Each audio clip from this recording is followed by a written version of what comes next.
Leiblin Drive in Spryfield has quite a hill to it. Neighbors say for years teenagers have tried to get air by speeding down the road, sometimes with tragic consequences. That's what neighbors suspect happened on Sunday, January 9th, when a car full of teens landed upside down in a tree. A 17-year-old passenger was taken to the hospital and treated for non-life-threatening injuries, and 2 others were treated at the scene by paramedics. A 19-year-old man was charged with drug offenses. I was out doing errands, and I came home, and I came, like I always do, at the top of the park here coming down, and then there was emergency vehicles all blocked off Leiblin. So I talked to a couple of neighbors as to what happened here, and they told me that it was due to some speeders. We didn't get that information from the cops, but immediately my first thing was, not again. So I came this way and I parked my vehicle and I talked to actually one of the neighbors that live right across from where the accident happened, and we chatted because we've chatted about this before. All because it's Leiblin Drive is a very hilly place, and a lot of joy and a lot of exhilaration for young drivers to accelerate up and down. And actually there's a field just up the street a little bit more, which is a flat surface, so they can get a lot of speed. Neighbors quickly took to Facebook to voice their frustration about another accident happening nearby.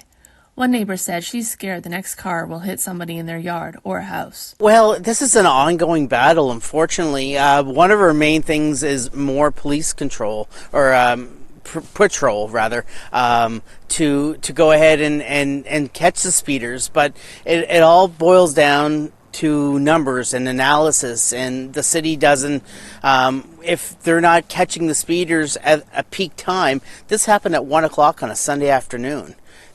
If you speak to any of the neighbors that live right here in this area where all the accidents happen, they happen anytime. We would like some kind of traffic calming here, either speed bumps or police radar, have these people held accountable. The accident on January 9th is not far from a tree laden with 4 red ribbons.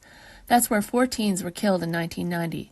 In a crash where police believe speed was a factor. Look, to be honest, I lived here all my life, and I was a teenager living here all my life, but I was scared to travel the speeds that these people are traveling now, all because I knew back in the 1990 there was a major vehicle accident not 10 minutes from, or 10 feet away from where this happened, and there was 4 individuals that ended up passing away. So that put the scare of life into me, so I knew how to respectively drive in a civilized manner along a 50-kilometer-hour road where these ones were not going that speed. Unfortunately, no one died here, but unfortunately somebody will die soon when this happens again.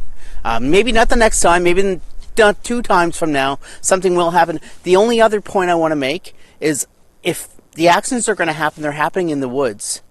I was talking to the neighbors. What happens if it hits one of these houses that are on the other side of the street? That's the scary part. City staff are considering Leiblin Drive for traffic calming measures, but there is a significant backlog of cases and expect it will be months before they are able to collect data before making any decisions. In Spryfield, I'm Jen Taplin for the SaltWire Network.